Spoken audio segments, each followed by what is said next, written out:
नमस्कार। मुझे नहीं पता कि आप में से कितने लोगों ने बचपन में कविता लिखी होगी, पर मैं इतना जानता हूँ कि हमारे समय में, मतलब आज से कोई 40-45 साल पहले, हर घर में बच्चे साहित्य पढ़ते थे। उनकी पाठ्य पुस्तकों में बहुत ही उच्च कोटि का साहित्य हुआ करता था। मैं अपनी बात करूं तो मेरी दो बड़ी बहनें थी। जो मझली थी वो मुझसे 3 क्लास आगे, और उससे बड़ी और 3 क्लास आगे। तो आप यूँ समझें कि जब मैं चौथी क्लास में था तो मैंने पहली से लेकर 10वीं तक की सारी पाठ्य पुस्तकें पढ़ी हुई थी, क्योंकि बड़ी बहनों की किताबें भी मैं पढ़ लिया करता था। तो जब मैं पहली में था मैंने चौथी 7वीं की पढ़ ली, जब मैं दूसरी में था तो आगे आगे इस तरह। जब मैं चौथी में था 10वीं तक की सारी पाठ्य पुस्तकें पढ़ चुका था। भाषा से लगाव था, और हो सकता है जब छोटा होऊंगा तो अ, किसी के सामने या कुछ सुना दे, या ऐसा के जब माँ बाप कहते होंगे तो कुछ दो चार तो बंदियाँ सुना भी दिया करता होऊंगा, मुझे याद नहीं।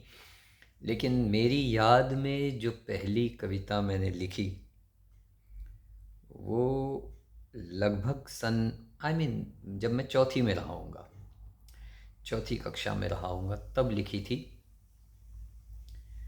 और उसका कुछ बैकग्राउंड इस तरह है कि मैंने कोई कहानी पढ़ी थी कि हाथी और चूहे की कुछ लड़ाई होती है, और फिर कुछ होता है, क्या होता है वो अब याद नहीं, लेकिन वो कविता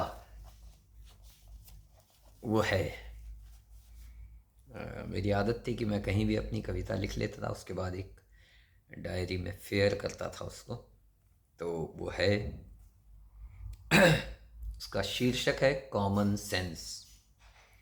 अब ये चौथी के बच्चे ने लिखी हुई कविता है। आप ऐसा ना समझिए कि 52 साल का बूढ़ा कोई अपनी कविता सुना रहा है। आप उसी नज़रिए से सुनिए और मज़ा लीजिए। रामू और श्यामू दोनों थे दोस्त। एक दिन रामू ने श्यामू से कहा, मैं गया था सांची, मैंने वहाँ देखा एक चूहा खा रहा था हाथी।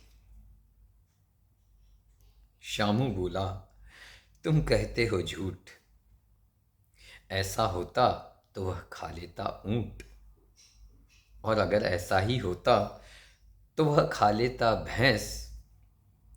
तुम में नहीं है कॉमन सेंस।